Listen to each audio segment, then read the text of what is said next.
So made it home with the panels here. We're going to open these up and see how they look. I'm realizing right away that my travel trailer is probably a bit small for 3 of these panels. My goal was to generate 1.5 kilowatt hours a day, and I got 990 watts of solar panels. I was only going to buy 2 for 660 watts, but they gave me a free shipping offer if I buy 3, which was basically like a free panel because shipping was going to be $370 or $285, I think, after a discount they were going to give me. So it was basically like another free panel, so couldn't resist that deal. But I could tell right away that all 3 of these panels are not going to fit on this little camper. I may be able to get 1 up there or build some ground mounts. The thing I don't like about building ground mounts is that I got kids riding around on 4-wheelers and motorcycles up camping, and I don't want them to run into these because they're not cheap. Even though I did get a good deal on them, 88 cents a watt,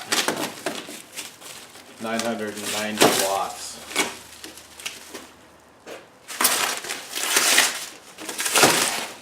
Now it says all over this package to inspect upon receipt,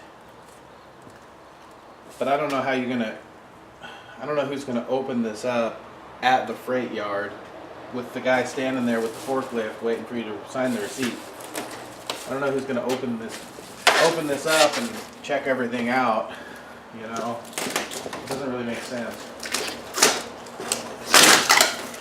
I mean, I kind of look at the box, and the box doesn't look like it's damaged or dented in any way, so I assume that the contents inside aren't either. And if they are, they were probably that way before it got sent. These are scratched solar panels. Just the frames are scratched. So that's why I got such a good deal on these. I bought these from Wholesale Solar. 3 Suniva 330 watt panels. And I don't really care about scratched frames. I'm probably going to scratch them when I install them anyway. So it's not really a big deal to me. But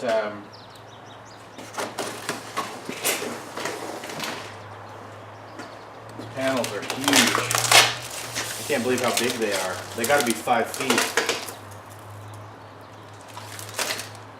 One thing you have to be really careful of when you're dealing with solar panels is that as soon as I pull these out, the second the sun hits them, the wires on these are hot. They got voltage coming through them. So unless you cover them with a blanket or something like that from the sun, they're live. So you got to be careful with that. You got to understand know where your wires are at all times, just like with any electrical work. I need to do an update too on the install so far. I haven't done an update in a while.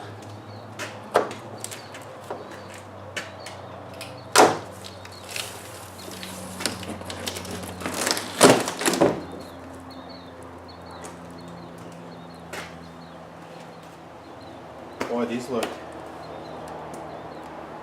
really good. I don't even think they've been installed. I mean,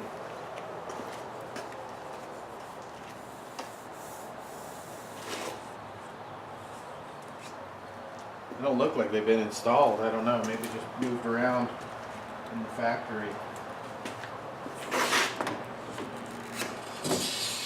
Can't believe how big these are. Wow.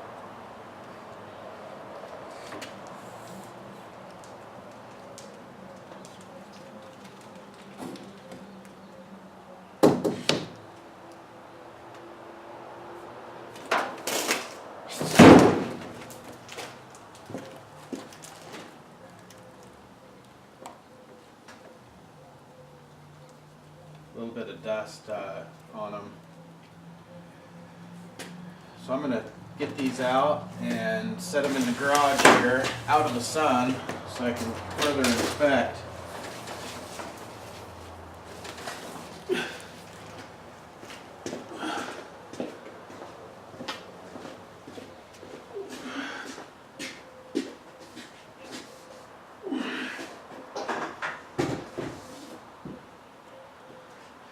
These are more than 5 feet. These are 6 feet tall. Let's measure them. These are taller than me, probably. Yeah, they are. They're 6'5.5" by 3'3¼ ish. So we'll get them out of here and then scope them out some more. Man, that's a lot of solar. I was thinking these were going to be maybe half that size. I don't know why I was thinking that. I didn't really look at the specs. I mean, let me just go walk by these just to give you a kind of a reference. I'm 6 foot. I mean, these things are just huge. These definitely aren't all going up on there. And they weigh about 50 pounds each, which is manageable. They're pretty easy to move. But it's like the size of a sheet of plywood almost. Almost, not quite. So that's the panels. So we'll, I've got them in the garage right now until I figure out what I'm doing with the wiring. So let me give you a little update on what I have so far on the wiring of the inverter, charge controller, and battery bank.